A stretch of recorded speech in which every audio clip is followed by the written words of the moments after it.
much more fun to win than the other option, obviously. But we've got a lot of young players and newcomers, and what we're doing is we're really self-evaluating harshly every Sunday after the ball game. So we took Saturday night's game, even though it was a good win for us, and looked at every possible thing that we could do a better job of, like you do each week. But we've been really harsh. Sometimes after you win, you walk out with your chest stuck out and think, oh, that's good. And you're not as tough on yourself. So we've been really hard with evaluations. Offensive player of the game was Sam Howell, only the second time, along with Marquise Williams, that players had over 300 yards passing and over 100 yards rushing. So Sam looked like Sam on Saturday night and got back on track, and we protected him better. And he's doing a really good job with his legs of making plays, and really proud of his performance. Defensive player of the game, Miles Murphy. Miles had a sack, 2 tackles for loss, and 2 more tackles. So that's his best performance since he's been playing for us. And British Brooks was the special teams player of the game. He blocked a punt, and then he ran down the fake punt and was all over the place. So he continues to do a really good job for us. Offensively, we for parts of the third quarter where we scored 21 points, that's who we want to be. That's the best we've looked this year. We were able to run it and throw it, and successfully got a rhythm and started looking like the offense that we remember from last year. Antoine Green made some tremendous catches.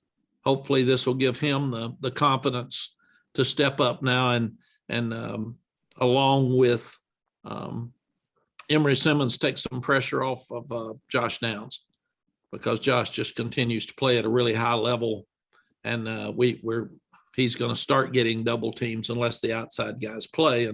And the catches that Antoine made were great catches. They weren't good catches. Both the touchdown and the one where he turned around were outstanding catches. Proud for our tight ends that they had 7 catches, and our staff's getting the ball to them more. 4 different guys had 7 total catches. So that will help us and take some of the pressure off of the wide receivers as well. Joffrey made the great catch down in the end zone that was ruled out of bounds, but he also dropped the deep one, and we need Joffrey to come on and add to those numbers. But offensively, we felt like there were some times in the game that we looked at least like we did last year. Defensively, we forced 3 turnovers because we had the 1 interception, the 2 fourth down stops, and we count those as turnovers. We had 5 3 or 4 and outs, which were really good. We still got to create more sacks. We missed 7 tackles in space, and we're not getting the sacks that we need, even though they got the ball out of their hands quickly and we're more of an option team. But we've still got to improve in that area. Guys that played really well defensively were Ray Vahasek, Miles Murphy, as I mentioned, Kamen Rucker, all the inside linebackers, and Kyler McMichael had by far his best game. So we're really excited about him. We also were able to play guys less plays, and we think that's something that will really help us moving forward with our program. Miles Murphy, Vahasek, and Ritzy only played 28, and 26 plays. Asante played 36, and Cedric Gray played 15. So they got to play. Cedric got to play more and did a good job while I was in there, and that'll help rest our linebackers. And then freshmen like Power Eccles and Ra Dilworth played 19 plays. So they played a lot at the end of the game. And I was proud of the defense that the first and second defense held Georgia State to a little over 100 yards in 3 quarters. And then our young ones gave up the big run by the quarterback at the end of the game, which we were disappointed in, but they've got to learn how to play. but we were able to get a lot more guys in the ball game, and that excited us moving forward. Awesome Richards and Jordan Tucker played well. Josh Downs played well. And I mentioned Antoine Green. Also, Kamari Morales played by far his best game. So that was a real positive for us as well. We only had one penalty offensively. William Barnes was downfield on a pass. So we are starting to eliminate penalties. I think we had 3 for the game. Overall, you start looking at how hard it is to win. And you got to quit worrying about who's the best team. It's who's the best team on Saturday. Because every weekend now, and it seems like more and more, we see just shocking upsets. And you all saw them. I'm not going to go back over them, but it's real and it's here. So you can't worry about who you're playing. You better play good, and you got to play good every week to make sure that you get where you need to get. You just got to win, and winning is really, really important. As far as Virginia is concerned, and I am concerned about our injuries, but there's nothing we can do about it. It's our 3rd year. So we've got to start having guys ready to step up and play. I really hate it for Day Hollins. He's turned his life around. He's doing really well in school. He was becoming a legitimate corner for us where he could go in and play at any time.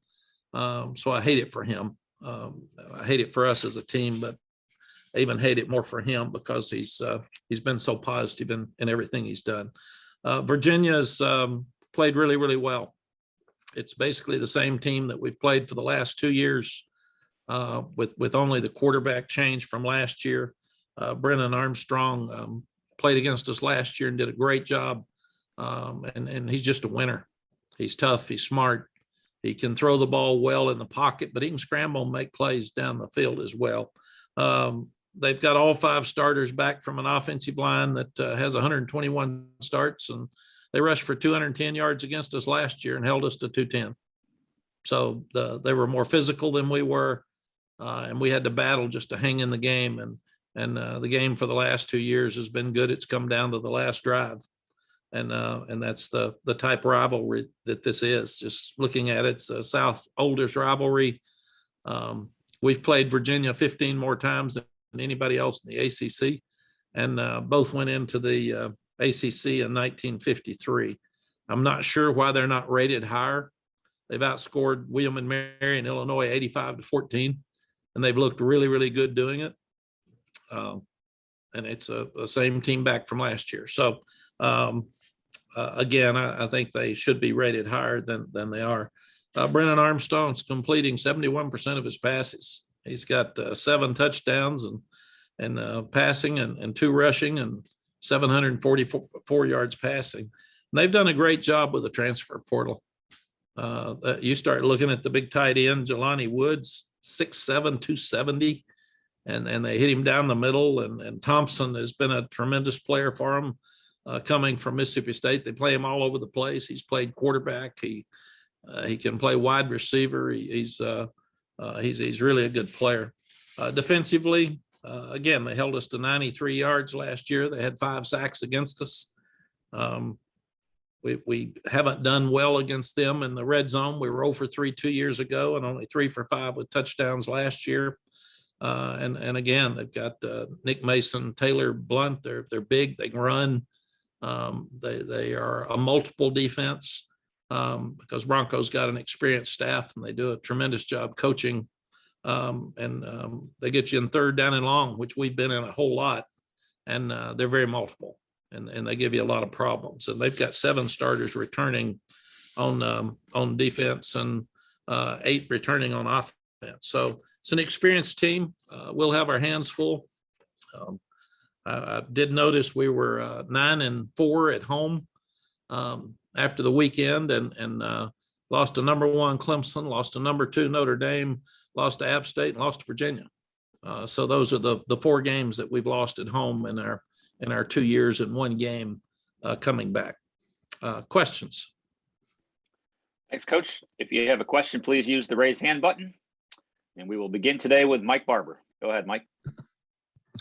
Morning, Mac. Greetings from Virginia. I I'm curious, it's such an unusual schedule to have 2 division games in your first 3 weeks.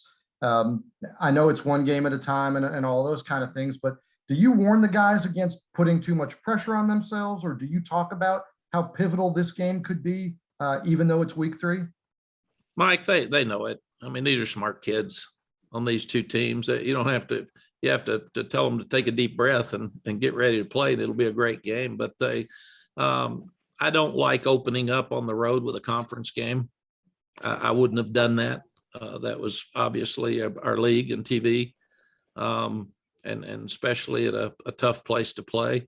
I'd rather Virginia's such a rival game. I'd rather it be pushed back in the schedule, because I think it builds up to that more than early.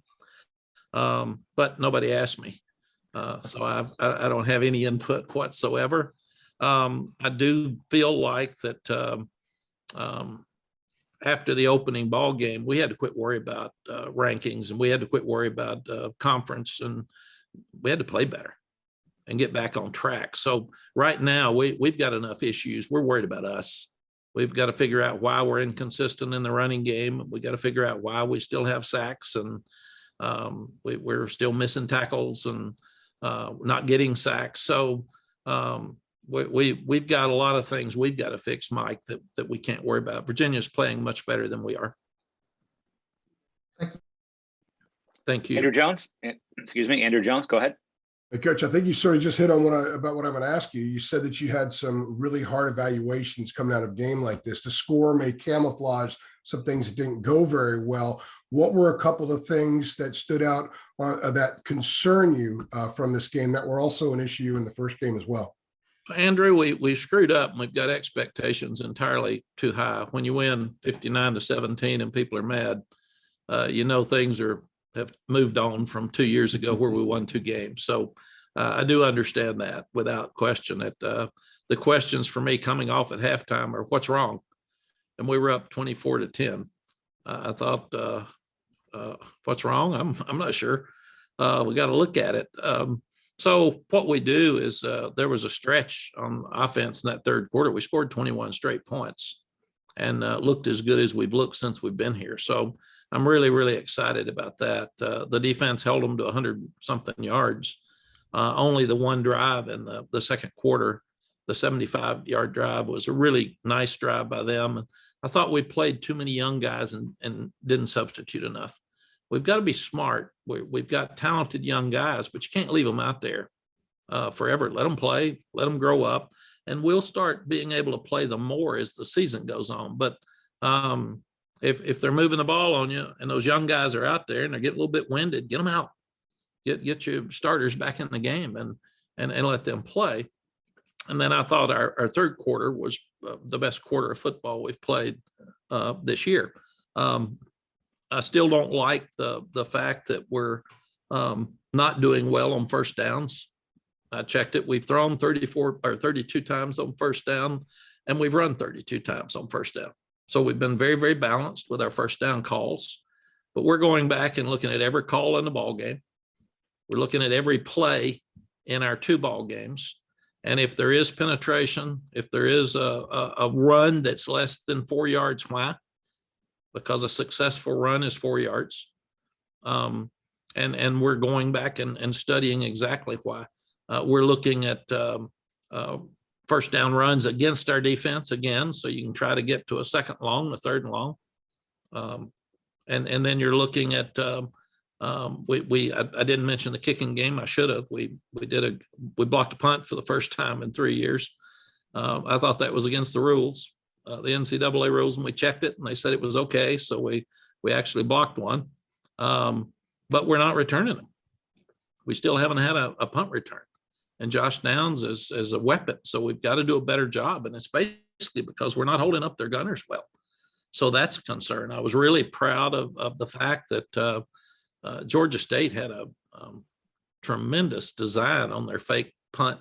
That sucker, a run and an option that if our guys hadn't had speed and been aware, run it down, that would have been a first down, and they nearly made it anyway. So I was proud that we stopped the fake punt. Our punter did a great job. He had a 53-yard punt. We covered it well, and they had to have a fair catch. And then even Cole Maynard, our freshman punter, got in to have a chance to do it. And Jonathan Kim kicked the ball over the goal line every time on kickoffs. We did miss a field goal. So I think inconsistency on offense again, trying to get more pressure on the quarterback, even though there's got it out of his hands fast, still stopping the run on first down and making sure that they were making 4+ yards on first down. And the one issue of trying to return more punts are the things that we're looking at mostly. You also mentioned the special teams after the game the other night, some areas that you're seeing improvement in. How much do you attribute this to the fact that the guys had time with Coach DeWitt and they're better understanding the terminology and the philosophy that he has for special teams, which might be a little different from what they had seen before? Yeah, Andrew, I think it's three things. Number one, Coach DeWitt's really good. He's one of the best in the country at what he does. Number two, he has had a year to study our personnel and practice all of the kicking game full speed in spring practice. And we did that more than we've ever done it before. And then thirdly, we've got more players. We got more depth and faster players. So even some of the freshmen that are on kick teams will get better each week, but they're just so inexperienced. But we've got to start winning games on special teams. We're doing really well. And we've been better than the other two teams in our first two ball games. But let's go win a game. Blocking punts helps you win games. Return punts helps you win games. We had kickoff returns. There were some questions about that last week. When they're not going to be able to kick it out of the end zone, we will return. And especially if we think there's things there, and we had opportunities on kickoff returns that we didn't get accomplished because we messed it up. So it was good that we have got it on video now, and we've gotten some live work against an opponent so we can improve in that area as well. Thank you. Over to CL Brown. Hi, Mack. How much does the success of Sam running the ball on Saturday added to the fact that the running game hasn't probably popped off like you would like it to so far? Does that lend to possibly giving Sam more opportunities, more called opportunities to run moving forward? It does, CL. We even moved the quarterback some in the third quarter on bootlegs and naked plays and getting Sam on the corner, and that really helped us as well. But I do feel like that we need to get him to slide more. He still likes to be physical. And I want him to go down unless it's on the goal line or a fourth and short where he's got to make the line to gain. But I feel like that he's running so much better. Well, what a great run for the 60-something yard run for a touchdown. When I was screaming, get down, until he didn't, and then he scored. But he's a valuable runner for us. And that's obviously going to be a huge part of our running game this year. Because of the two guys we lost. And that's good, and that's okay. We had Vince Young and Colt McCoy both at Texas who were valuable runners for us and ran for a bunch of yards. And people gripe because traditionally we're supposed to have running backs making the yards and quarterbacks throwing the ball, and it doesn't matter. You got to win. And Sam now has become an outstanding runner. And that also should help his stock moving forward because he is not hesitant to take it down and run with it. We just want him to take care of himself. And this next question, I promise I'm not trying to get you fined, but in these first two games. But you are. Don't ever listen until somebody says but or however, and then you know they're going to give you the question. So I got to the but. So go ahead and get me fined. These first two games, you guys have had some calls that have gone up to replay, and the call on the field ended up standing, even though from looking at it, my personal view, looking at it on TV replay, it seemed like the call should have been reversed a couple of times. I was just wondering if you were noticing any kind of trend or if you feel any particular way about that in terms of maybe even pressure on officials just to uphold, without some kind of substantial, egregious mistake being made on the field, that they're just going to stay with what's called on the field in normal time? CL, I absolutely agree with you. And I think that it seems like that the call on the field is going to stand unless it's just so overwhelmingly obvious on TV that it was not. And that's why we're still leaning so much on the officials' call that I wonder why do we have instant replay? I've always felt like we should have one of our strongest officials in the booth, and he should be evaluating the call, because all we want is the call to be right and to be fair to the kids on the field. And if we're going to lean so heavily on what is called on the field, then we're trusting the call on the field more than instant replay. Why waste all of our time with instant replay? And so I'm in total agreement with you. And I don't think that gets me fined, because I'm not questioning the call. I'm questioning our process. And I really feel like that's something that should be reevaluated nationally. All right, thanks, Coach. Thank you. Greg Barnes, go ahead. Hey, Mac, this offseason, Bronco Mendenhall said a couple times that he felt like his offense could be the best that he's had in Charlottesville. You touched on Virginia's experience and what they have coming back. Are there any other changes that you've seen for that offense for them to function as well as they have thus far? Yeah, that big tight end. They've done a great job with the transfer portal. It hasn't been our deal, but each year, I think they brought in 9 guys this year, and you start bringing in tight ends that are 6'7", 270 that can run and catch. And he was a real factor last week in what I saw last night of their Illinois video. He's a huge presence.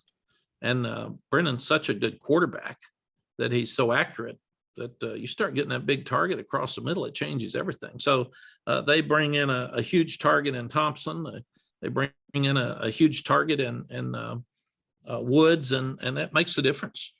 And it changes their whole program. So they've done a good job. They've got a good team. All these guys are back from 2 years ago. But then you add guys each year, like these big, tall guys, and it sure makes a difference. Thank you. Thank you. Ross Martin. Hey, Coach Brown, you said after the game on Saturday, you're going to be up all night trying to figure out, some of the issues with the offensive line and the run game. I was wondering, and you said you looked at all the tape today and every play. I was wondering, kind of what you see with the offensive line and some of the running issues and some of the pressure that the opposing defensive line is getting on y'all. Yeah, Ross, I think we're unfair when we just say offensive line, because it may be blocking by receivers. It may be a tight end that let a guy get inside. It may be a running back that missed a cut. It may be that Sam took the wrong check.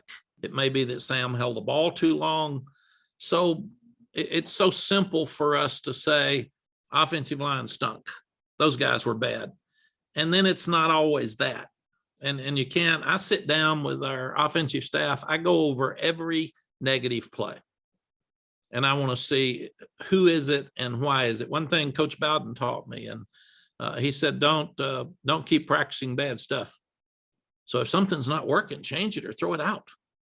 I mean, if maybe because the 2 backs left, we can't run this one play like we did last year. Maybe Javonte was just different, and those guys had so many yards after contact last year. But the biggest thing is just keep looking at every little thing that you're doing. There's no question that the offensive line being banged up with the Zudu and Brian Anderson has hurt us. That's our 2 best players up front. Brian's a quarterback. He runs everything, and he played the other day, but he didn't play as well because he'd been hurt. But we knew more what to do. So I think that's the biggest thing, is just going back and looking at it. Each year you're a different team. You've got some different personalities. You've got some new players, and you've just got to continue to reevaluate and not make the same mistakes. And And like I said, in the third quarter on Saturday night, offensively, scoring 21 straight points, that was the first time I felt good about our offense this year. And I actually felt confident that we were going forward and had some rhythm and we're all on the same page. And the other thing we felt, I kept Sam in one more series after the Power Eccles interception, because I just wanted him to keep getting confidence and keep doing things. In retrospect, I probably should have put the young quarterbacks in because we needed them to play. And I wanted to get Drake to throw some, and he didn't get to. He only had the 3 plays at the end of the game. And the other thing that we've changed is when we put a young quarterback in, he's going to play. It'll be the regular offense, and we're going to throw it, and regardless of the score, because those 2 guys got to get ready to play. I've said I think we'll have a chance to be even a better team next year, but these 2 young quarterbacks are really special. But we've got to get them ready to go. So that'll be another thing we're looking at. Adam Smith, go ahead. Hey, Mac, wanted to ask you about Antoine Green. With a guy like him who hasn't played a ton over the course of his career, and is somebody that you want to step up and need to step up, and you've told us what you all need him to do. How do you go about encouraging him, just you personally, or the coaches one-on-one? Like, is he a guy that needs to be loved up? How do you go about trying to get out of him what you need out of him in terms of the way you talk to him and encourage him? Yeah, Adam, I guess he broke his leg before we got here. And then last year he had a really bad pull. So he's been hurt so much, and he hasn't been able to gain confidence because of his injuries. So Saturday night, I walked over and told him nobody will catch 2 better balls than those 2 that he caught. The one where he turned around is a really, really hard catch on the deep ball. And that was an outstanding catch in the end zone, where he really had to reach out and dive for it. Those are big time catches. The other one was a really good catch as well. So I told him, you have officially grown up, man. You have shown tonight the kind of player you can be. So I said, I'm going to be on you every minute of every day moving forward for you to be this guy. That this is who you are now. It's not the one we've seen in the past. And he had a big smile on his face. So I expect him to step up and be a big time player. We've been waiting on another receiver to step up. He did that Saturday night, and hopefully some of the other guys will do it as well. But I'm so proud of him, and we really need him right now. So I think this is his time, and that's what good programs do. When you lose a great player like Diami, somebody steps up. When you lose a great player like Daz, somebody steps up, and Josh has done that at slot. But we haven't done it outside yet. So now you've got Emory Simmons and Antoine that can play, and other guys. You need Chaffrey to come on, and he made the great catch, like we said, on the goal line, and then drops one right in his hand. So we need him to get the confidence, and we need both of those guys to keep coming for us to be the team we want to be. Thank you. Thank you, Adam. All right, we'll close up with Coach Brown this morning with Mike Barber. Go ahead, Mike. Hey, Mac, if I could sneak one more in. Bronco was pretty candid this week about throwing so much out there offensively to make it hard for the next opponent. How much time, is not wasted, but is spent on 4 different quarterbacks on the field and the pre-snap stuff? How much work is that, and how much does it take away from your focus? Mike, they're very unique in their offense, and Coach and I has done a great job everywhere he's been. I remember him in the past, and we've played these guys at Brigham Young twice, and just watching them, they do a tremendous job, and they do a lot of stuff. I don't know how they practice it all, but again, we've got to be us. We've just got to go play.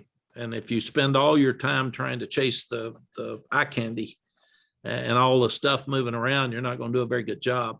So it still gets back to being sound, and what they've done for the last 2 years been more physical than we were last year, for sure. And I think it's more about how you play than all of the things that you're doing. So you just got to play. Still got to block and tackle. You still got to find the guy that's got the ball in space, and and make sure you make tackles. Like I said, they've done a great job of utilizing their personnel on both sides of the ball. And they've done a great job with the portal. They've just found guys that are really good for their program, and they bring them in and they play and they fit. And I don't know how you do that. You know, that hadn't been my deal. So I'm not very good at the transfer portal. But they've really utilized it well. And Bronco's a good person. He goes by the rules. They work hard. His teams play hard. He brings in nice kids. They're smart. So they're a team that you enjoy playing because you know he's going to go by all the rules and he's going to have good kids and they're going to play hard. And when you play his teams, you better be ready to go. Thank you. Thank you.